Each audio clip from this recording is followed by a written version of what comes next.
And good evening, good evening, good evening. And if you're looking at my face, then you know it's time to put your game face on. I'm Richard TheRazor Ewing. He's Matt, NoneTheWiser Wise. And if you're here, you know why you're here. But Matt, as always, I got to go to the questions. Get them. So if you're trying to figure out how much lumber to buy to put together that patio deck at your house, you are on the wrong podcast. And if you're trying to figure out how many bags you need to carry out your laundry, to do your weekend laundry, you're on the wrong podcast. However, if you're trying to get insight into sports in the San Francisco Bay Area, you just put your game face on. And if you're trying to get insight into sports on a national level, once again, you put your game face on. I'm Richard TheRazor Ewing. He's Matt, NoneTheWiser Wise. Matt, what do we got?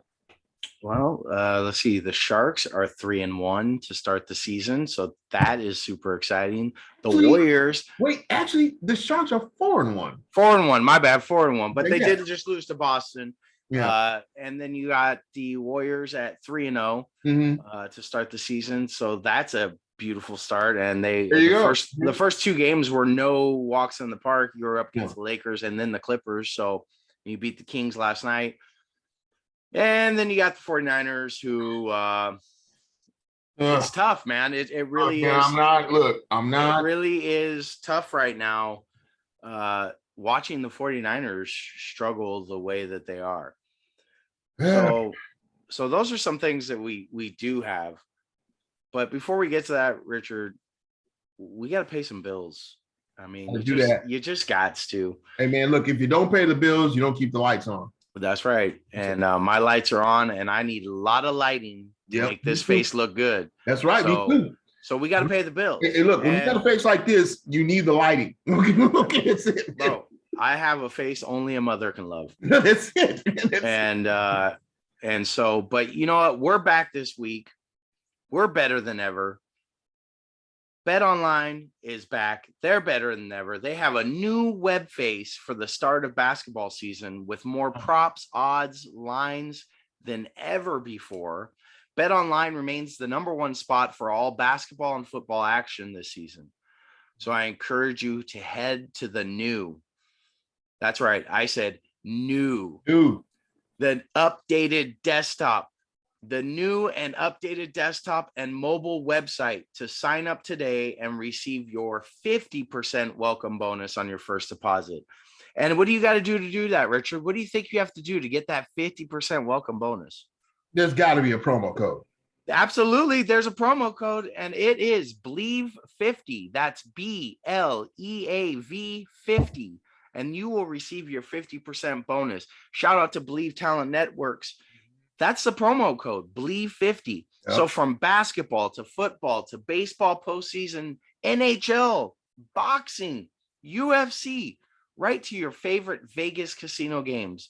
Don't wait to take advantage of all the amazing offers available for you this 2021 season. That's Bet Online. It's the fastest and easiest way to bet on all your favorite sports. Bet Online. It's where the game starts. There you go. So you think you got what it takes? You think you can make the picks? Go to Bet Online. Will I make the picks? No. No. And if you're betting on the Niners, not whoever's on the other side. Yeah. Because it ain't a good pick. And with that segue, they were favored by 4 against the Colts. Oh my! The Colts ran all over them. They made that defense look miserable, to be honest with you. The secondary. There was a play yesterday that closed the game for me, and it was Kirkpatrick trying to break up a pass, and I don't even think he was trying to break up a pass. He looked like a high schooler that just ran right into the wide receiver and fell down, and the receiver's like, "Yo, what are you doing?" I mean, he should have made a play at the ball, and he made a play at the guy, and it wasn't even a good play at the guy. So the secondary was just awful yesterday, pass interference after pass interference. And you know what? To be honest with you, the D line didn't look very good at all. At all. This D line is not getting the pressure that we're used to seeing. So the Niner defense, I dreaded coming to the show today. I'm wearing my Niner hat only in solidarity because that's my team. Okay. But at the end of the day, this is going to be one of the toughest shows I'm going to have to call today. The only 49er to hit the quarterback, Carson Wentz, in the game was Nick Bosa. Once. No, 3 times. Well, but they only had one recorded sack. Well, that was the one recorded sack, but he did hit the quarterback 3 times. That's great. I need sacks. I need pressure on the quarterback. Yes. They had 1 sack for -3 yards. That's it. 1 sack all game. And that, I mean, if you're getting 1 sack, just think how much pressure you're not getting on the quarterback. Look, I'm writing down the stats before today's show, and I don't have any stats for me to write on the defense. My goodness, Fred Warner looked ridiculous in that game. Dude, he was getting pushed around. Dude, he shot the gap on one play, shot the wrong gap. The running back, Taylor, went right by him. He turns and he gets leveled by the offensive lineman. I was like, oh my goodness. The one linebacker, the one bright spot that I saw out there that was just really trying to he was out there giving it was Alshire. I mean, he blew up a couple of plays late in that game yesterday. He was out there balling. The rest, not as much. Well, you got to give a little hat tip to Josh Norman. He actually showed up. Josh Norman, yeah. You know what? I was excited when the Niners signed him. I still think he's a great signing, and he's proved it. He's got that punch, that ball punch. He's got that thing dialed in. Yeah. And you see him. I've seen him throw it a lot so far this early in this year. So he is another bright spot. Other than that, it's a little rough. Okay, so we kind of look at some numbers here. We got the Colts offense. Carson Wentz, 17-26, 150 yards, 2 TDs. He gets 106.2 passer rating. He also carried the ball 4 times for 23 yards. He had a 57-yard pass to Michael Pittman. Even Mo Ali Cox had 3 receipts for 25 yards and a TD. Jonathan Taylor, 18 carries, 107 yards and a TD. Michael Pittman, 4 receipts, 105 yards and a TD. And this is the thing. The Colts defense, man, Darius Leonard, who's probably going to be in the Pro Bowl this year. 7 tackles, 2 solo, 1 forced fumble. Al Quadin Muhammad, 1 solo tackle, 1 sack. Xavier Rhodes, who's a name you don't see much when it comes to their defense. 4 tackles, 3 solo, 2 pass defense, and he even got an INT. DeForest Buckner, remember our old friend DeForest? 5 solo tackles, 1 tackle for a loss, and a sack. And, you start thinking about what could have been. And I understand that, had they re-signed DeForest, probably Armstead or one of the other ones was going to have to go in order to make that happen because he just wanted, what he wanted. At this point, I'd rather have Buckner than Armstead, I'll tell you, because I have not seen Armstead show up. No. And put up the numbers that he's capable of putting up. So it's tough right now, man. Yeah. It is tough. Man, Kari Willis, 6 tackles, 4 solo, 1 pass defense, INT for the Colts. Here, I got a stat for you. 16 out of 27, 181 yards, 1 touchdown, 2 picks. Oh, you want a quarterback rating? Rating? I'll give you a quarterback rating. No. That's got to be 9. Wait, that's got to be Jimmy G. It's terrible. And I'm not saying like pull the ripcord. Jimmy needs to go. It's Trey Lance time. What I am saying is they need to do something different. Deebo Samuel again had a game. Deebo is a beast. Had a game.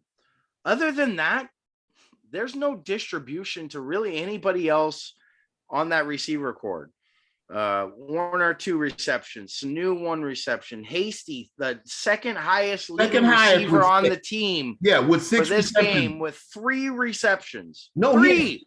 He had 6. No, he had 3 receptions, 15 yards. I have based on ESPN, they logged him with 6 receptions. He was the only person closest to Deebo Samuel. Well, that's ridiculous. Whatever 3, 6, whatever it is for Hasty. Yeah. And local radio's been harping on this, right? And I haven't really been giving it much thought or attention, but now there's something to it. Brandon Ayuk, 1 reception, 6 yards. We can't get that man the ball down the field. We're complaining that we don't have a possession receiver. We didn't throw the ball downfield. Who do we throw the ball downfield to in that game? Who? Jimmy's not going to do that. Jimmy will do that. He'll throw it downfield into triple coverage and throw a pick. He'll throw it downfield outside the numbers, you know, the hard throws. He'll throw it outside the numbers and throw a pick. So that's what he's shown. Now, the Jimmy I'm used to seeing is the Jimmy that comes back after making those mistakes or having kind of those brain farts and coming back and being dominant. And he didn't. The only dominant time I saw the 49ers was maybe the first or second drive of the game. They look like the 49ers. And then I don't know what happened the rest of the game. Listen, to your point, they got away from the run. That's really what happened. I'll tell you what happened. What happened is what we have seen from Kyle Shanahan every place he has been. When he was with Atlanta, he would start off with a game plan, okay? And the game plan worked, okay? Once he built up a lead or something, or he got comfortable, then he pulled it. And then when he pulled it, what happened? The other team came back because they didn't have a defense strong enough to stop the other team from scoring. He did that in Atlanta. He did it in Washington, and he's doing it here, okay? Now, you look at the Niners defense this season, it's not that strong, okay? So if you don't put up points, then don't expect your defense to stop the other team from scoring. You look at all 4 games where they lost. They won 10 points, 28 points, 17 points. The highest scoring game that they looked halfway decent in the beginning was the Lions, 41 points. But then they could, like you were saying, they couldn't hold that lead. No, the Lions came back and scored 33. But the strongest game they played this season was against the NFC West Division leader, Arizona. Okay, because they held 10. Yeah, because they held them to just 7 points, a 7-point lead, which they inevitably got the win. But once again, what are we looking at? We're looking at where the defense could not hold them. Okay, they did a great job of holding them in that game, but once they did, Shanahan couldn't get his team to score. That's why they lost the game. So my point of what I'm getting at is this, is that we're still seeing the recycle of the same thing. And really at the end of the day, Kyle needs to be responsible. He needs to take responsibility for what's going on. It's his problem. It's his fault. Why? Because you're the head coach.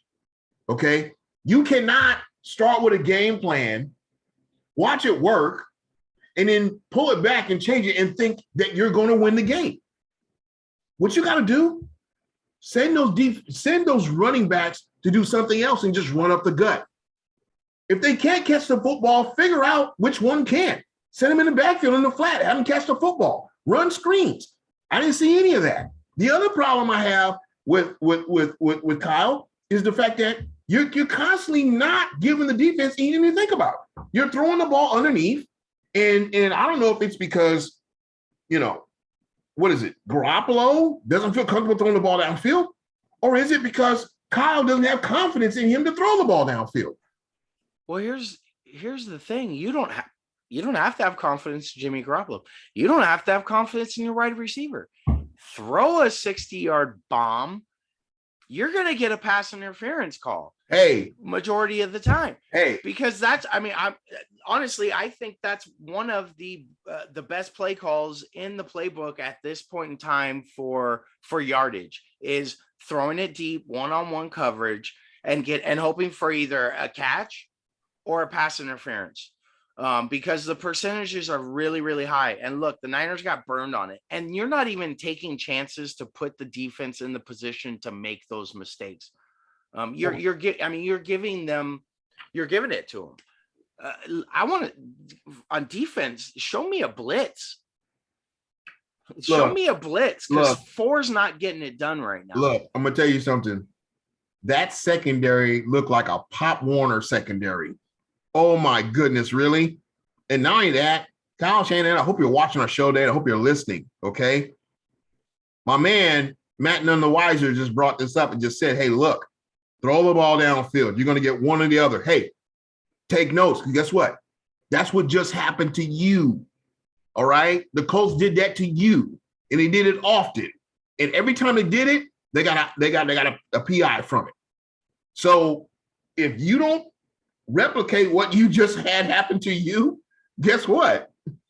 This whole evil genius thing that you're running lately, it's looking like a no. Okay, all right. And we gotta move to the other teams because you see me, I'm getting all fired up right now. I'm just this is just it's super frustrating. It is. Yeah. It's really, really frustrating because you are not seeing progression week to week. No, at all. No.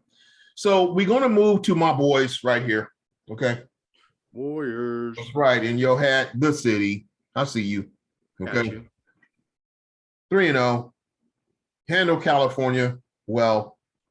Okay. First 2 games kind of stiff, but they get it done. They're off to OKC tomorrow night. They handle Sacramento like they are pretty much most of the time handle Sacramento. But that was a tough game. I'll tell you what I was very, very impressed by in that Sacramento game, the defense. The defense at times was suffocating. Steph Curry was playing some incredible defense. Gary Payton II was playing some D. There was just some good defense in that game. And that was a good game. And Sacramento was shooting lights out for the first half, first 3 quarters, shooting lights out. And but the Warriors did pull it out. They got what you say is the recipe for disaster for any teams. They got 5 players in double digits. In fact, I think they may have gotten a 6th player in double digits because they're that good. There you go. And so that recipe is a recipe they're going to need throughout the rest of the season because they got some big opponents to deal with coming up. They got I believe Utah's coming up. Well, they got the Thunder, Grizzly, and then the Thunder. So the Grizzly games, they're not a team to sleep on. No, because you got John Morant, okay? And the Thunder, I mean, they're 0-3. So the Thunder are the Thunder, but you can't take anybody lightly in the NBA. No. It's early in the season. You need to start racking up these wins because these other teams are going to come to you. Yeah, and you're Golden State. You're a 3-time champion, so that's the way they're always going to view you once you take the court. But my point being is that after that 3, you got an 8-game homestand? Yes. So, and the Warriors at home this season have been pretty good. Andre Iguodala, got a pretty bad injury. Hey, they've been better on the road than they have at home this year. They have a better road record than they do a home record. This is true, but that was because they started on the road in the beginning of the season. So now they did play a really, really tough opponent at home in the Clippers. Now, Granted, it was without Kawhi Leonard, but I mean, it's still the Clippers, and that's a pretty tough opponent. Yeah. And they were rocking and rolling early in that game. They got a big. The Clippers came back, and then the Warriors put them away. But yeah, you're right. I mean, they're playing good everywhere right now. Yeah. They are a scary team. They are a really scary team, and I'm telling you that it's because of their defense right now. And I said this before the season started. I've always thought that the Warriors would probably be in the top 4. You did. I had them lower. And I'm looking like the idiot right now. Well, no, you're not. I mean, I'll tell you something. Lower than that is not a bad selection because what do we know? We know the season hasn't started yet when you made that pick. Right. I had them higher simply because I looked at the ball IQ that team had. You're not talking about a team that doesn't know how to win. You're not talking about a franchise that has experience. You're talking about a franchise that has 2 things that you need to be a team of decisiveness. That's experience and youth, and they have both. So I just kind of looked at that and I thought, okay, no, I think this team's going to be in the top 4. guard, mind you, barring they stay healthy. Okay. Right. But it's like when I look at that team and I look at Steve Kerr and company, they still have Mike Brown, as assistant. They still have a lot of the pieces. And I said that, before the season started, to really, in my opinion, stymie some teams that think that they are playoff bound.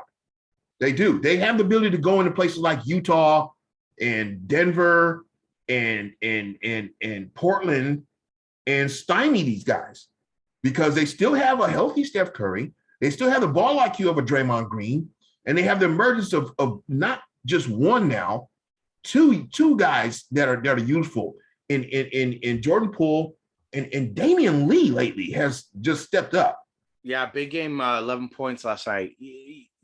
You're right. The Warriors have one thing that I think, and I'm going to say it over and over again this year, and I'm going to say it multiple times.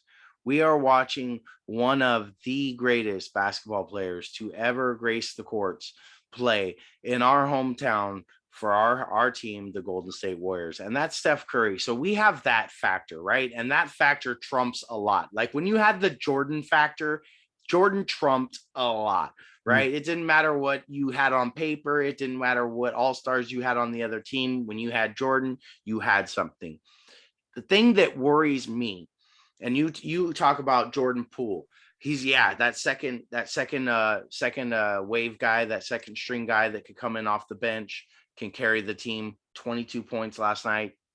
He's looking great. What scared me is let me roll out for you a lineup that the Warriors had in the third quarter yesterday, and you tell me what scares you about it, okay? They had Gary Payton II, they had Damian Lee, they had JTA, Juan Toscano-Anderson, they had Porter Jr. and Bielitsa on the floor. That was one of the lineups that the Warriors had while they were giving some rest and some breaks here and there. And is there anyone on that of that five that scares you that you think is going to be able to get you a bucket? When you say scare me, you mean that won't perform or performs at a level? Well, you need someone on your second team, or you need someone in your lineup on your 5-man rotation that you can go to get you a bucket when you're not scoring, when you're not hitting the shots, a guy that can get you a bucket. I'll tell you something. I saw 3 of those individuals. I think they can get me a bucket. Of course, Jordan Poole, Bielitsa. Well, he wasn't on the floor. Jordan Poole, that's the thing. He wasn't there. Usually Jordan Poole was there, but he wasn't. It was Damian Lee was there, Gary Payton II, JTA, Porter Jr., and Bielitsa. Now, Bielitsa, he's shown me things. He's impressed me already. Yeah, he's impressed everybody. D. Lee, I think, can get you some points. Yeah, I tell you something. I wouldn't be surprised if Porter Jr. becomes that guy. Well, for me, he's the energy effort guy. He's the big body, kind of like JTA, man. He's going to be that big body that you could get kind of down low, bigger than some of your other smalls or your power forwards. So right. But he did impress me. He was playing some pretty ferocious defense against Sacramento last night. So, well, this is the other part of it. The other part of it is that, say you go 35 games to the season. Okay, I tell you what, let's make it 43 games. And all of a sudden, you insert Wiseman. You insert Clay. Wiseman doesn't even excite me at this point. Just getting Clay back excites me at this point. Yeah, but see, this is the reason why I say this, and I've done this before when it comes to the Warriors. I've talked about certain things that even you would say, okay, well, that doesn't excite me. But the thing is, it doesn't necessarily excite me, but what it does is it sends a message to that division that they're not going to be excited either, okay? Because they're going to be expecting the same thing, okay?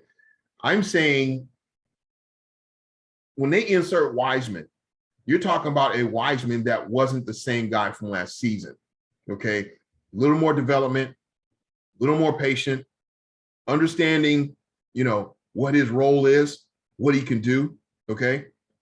Feeding off of the other on-the-floor talent, okay? Now, all of a sudden, you got a Wiseman that no one's excited with, and guess what? nobody's ready for. Because you can't use what he did last season. That's not going to work. Okay? Yeah, but you can't assume that he's going to be better than last season because he hasn't been able to play. I can't assume that he will be better. And you know why I'm going to be, the reason why I'm going to go to that area is because player development depends on, the time, the work, and the effort. This kid wants to be better. Absolutely. He's ready to do whatever it takes to be better. Those two things alone makes me believe that he will be better. Okay. Here's where I may be skeptical because you haven't played enough NBA games. You haven't actually played enough competitive games in the last 2 years for me to assume that you're going to be better than what I saw last year, because you haven't had the reps. You haven't had the time in. If he played all last season, I would say, and he got hurt at the end of right at the end of the season, I would say, okay, you know what? He got a lot of reps in last season, but he really didn't get that much in last year before he got hurt a couple times because he was out with the wrist at the beginning. Then it was the thing. So it's like, he really didn't get the reps. The guy hasn't played a lot of competitive basketball in 2 years. But I'll take a quote from the great Rudy Tomjanovich. Never underestimate the heart of a champion. I hope I'm wrong. And the thing is, what motivates the heart of a champion? Desire. But I just don't want my expectations to be so high that he's going to come in and actually be an impact. Understand what I said. I said that everybody in the division is not going to be excited. They're not going to have the expectations high on him. They're going to treat him as, basically a filler player. But because he wants to be better, because he's being developed, and because he's spending more time with the special development coach they gave him, I can't even think of the guy's name right now. But to me, that's going to make his work ethic double to what it was the season before. I never question his work ethic. I question time on the floor, game situation time, and he hasn't had enough. Okay, I agree with you, but I still think he's going to need that. He's going to need to make a lot more mistakes. He's going to need to get a lot more floor time. This is the thing. You think about this. In the time that he played last season, okay, even their coaching staff said there's a lot of things that he does we just can't teach. Yeah. And that's my point. It's huge. That's huge. That's amazing. So now he just needs to be molded. He needs reps. He needs time. He needs minutes. Yeah, right. He needs to play minutes. It would almost, maybe when he comes back, you don't bring him directly back. You give him some time in the G League. I don't know. Is that an option? Is that something they can do? I'm not so sure that time in the G League would answer that. They may do that anyway, just to see what happens. Dude, let him wreck shop down there. Because the only thing is this, he needs confidence. That's what he needs. He definitely confidence. But I'm saying, what do we know? We know they had, at the end of the day, if they feel the need, they're going to put him in the lab. And the lab is the G League. Okay. So they may do that. I'm not going to say they should or they shouldn't. I'm not the coach. I don't, I just know this much. I know that Jordan Poole went down there and he was like, okay, you know what? I'm not going back down there. He was like, okay. Look. So obviously there's something going on down there. Okay. I don't know. I won't say necessarily good or bad development, but it makes a player not want to stay there. You know what I'm saying? It's like you start to realize that going into G League kind of puts you a cut below where you want to be. And I'm just saying, some of the things I saw from him last season, I just don't think the G League is really going to help him. I think what he needs more is time. Like you said, he needs reps. He needs more development from the coaching staff. Yeah, and see, Hoy, so here's the thing. You're going to have him come in mid-season towards the end of the season and try to get him reps. That's, when the Warriors are in full swing, trying to make a push towards the playoffs, now's the time we're going to try to get this second-year guy reps. I think you get him the reps in the G League. And then you bring him up towards the end of the season when he's in full swing, because he needs the reps. You don't get him the reps with a team that's trying to come back together and gel, and you got trying to get Clay back into the mix and all that stuff. You don't need to be giving a young guy reps. Do it in the G League. That's where I think I want to see dominate the G League, then bring him up. I want to see him wreck shop down there. So we had a situation take place. I wanted to give a shout out, and I'm probably going to butcher his name. I believe his name was Tom Sears. Longtime sports call for horse racing in the Bay Area. Called horse racing for Golden Gate Fields. Also called horse racing for Bay Meadows. Passed away today at 72.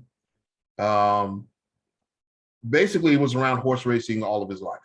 Okay, was also he even filled in as a driver for Joe DiMaggio. Okay, really just a unique guy. Like I said, been around sports media all his life. Was just a guy that really loved the interaction of people, loved the interaction of competitive sports, particularly horse racing. That was his thing. I don't know if you even remember Bay Meadows at all. Yeah.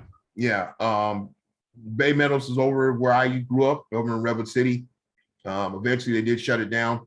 But yeah, Tom Sears, great guy, great media guy, great radio personality. Was really just a genuine individual, really just a guy that you wanted to hang out with, and he made you want to hang out with him. You know what I'm saying? Just his personality and everything. But yeah, unfortunately, he did pass away. And if I butchered his name, condolences to the family. I'm so sorry. I'm just trying to give props where they deserve. This guy's probably spent somewhere between 40 to 60 years in the business. Okay, and the media world in the Bay Area is kind of somber over this loss. And I just want to bring it up because when you have a guy in sports media that long, he deserves props for what his contributions were to sports media. We are like well over. We didn't get to cover the Sharks because I'm too busy harking on the war on the Niners. Had great talk on the Warriors tonight. Sharkies are 4-1. We're excited about that. We're gonna have to go because we have superiors we had to answer to for over too much. This has been GameFACE. I'm Richard TheRazor Ewing. He's Matt, NoneTheWiser Wise. Thank you for coming in and viewing our show. And by the way, if you go to YouTube and if you subscribe, you will get a GameFACE t-shirt. Right now, we have the Sharks featured. We'd love to put one on you. You need to send us your contact information and send us the size of the shirt that you need, and we will get that to you. Once again, this is GameFACE, Bay Area Sports Magnified.